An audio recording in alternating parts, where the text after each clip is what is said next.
Welcome back, everybody. We're still in spring cleanup mode here on the farm, and if you're anything like me, you regularly find the limitations of your old string trimmer in the fall and the summer. These things are a necessity to keep the place looking tidy, but they have their limitations. Any type of woody debris, these little strings aren't going to take them out. So around here we're talking about raspberry bushes, blackberry bushes, briars, anything like that is too big for this to take down, but still needs to get taken down. The right tool for the job is a real brush cutter. That's something that looks real similar to a weed whacker, but it's $500 to $1,000 depending on what model you go with. So doing a little bit of research there, I stumbled upon one of these. This is called a chainsaw brush cutter, I believe. This is a 7-inch disc with 14 what look like chainsaw teeth on there. And it's only about $22. So I figured what could go wrong. I went ahead and bought one of these things and the applicable adapter for my weed whacker. If your weed whacker looks anything like this, there's a chance they sell a shaft upgrade so you can fit one of these on here. So I keep this separate, just leave it hanging in the garage, and it's super easy to slap it on the weed whacker, and we get a quick change tool that's multi-purpose for a little bit of money. So I'll walk you through what it's like to switch this out right now. So my particular string trimmer, this is a Husqvarna 128 LD, in case you're curious or you have a similar model. All you need to do is you got this thumb wing nut, you loosen that up, and then you have one push button clip, and your stock trimmer attachment comes off. And you have the same similar type of setup on whatever shaft you buy, presumably. Line that up, it's locked in, and you'll tighten down your screw, and you're good to go in 10-15 seconds. So that's how easy that is. So as you can imagine, your string trimmer just got a lot more dangerous here. Here I've opted to slap on a pair of chaps, and I'm wearing steel toe boots, and that's probably safe enough. You should by all means use a guard if you have one. I'm opting not to, but I'm being safe. It's about 40 degrees, so it's cool enough that I'm fine with wearing the chaps, and that's the trick. I found that this time of year, before these plants leaf out, this is the time to do it, because now you can see to the ground, you can see the rocks down there.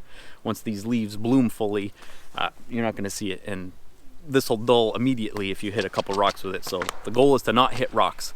It's not your typical chainsaw file. You're going to need a flat file if you did want to touch this up, but it's so affordable that I'll just try not to hit anything, and if I do miss up some teeth, I'll probably just buy a new one.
this type of stuff is the main reason I break out this tool.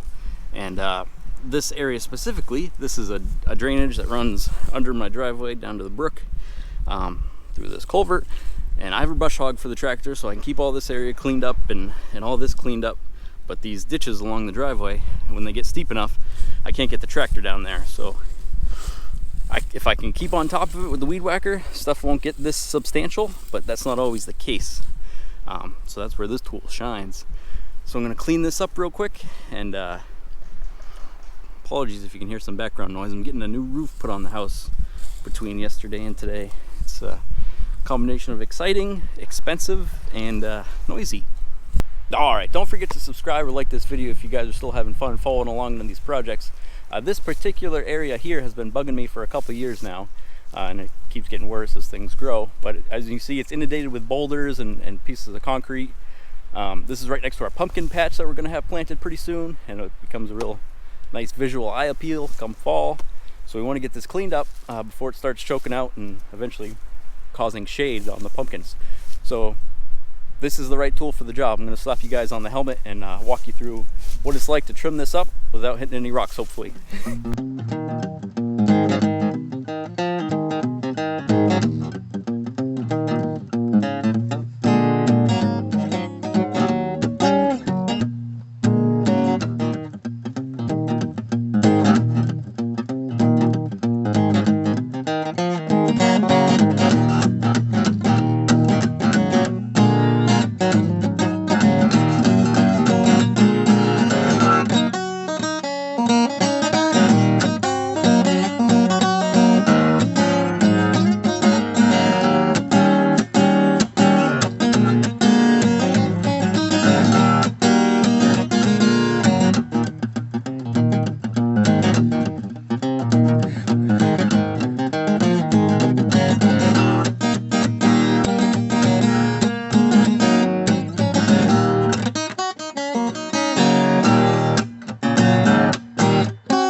You guys get the picture. That was a mess over there. Besides the pucker brush, there was quite a few dormant grapevines, so I was having to go back and forth trying to make sure I got the piece of the vine that was coming from the ground.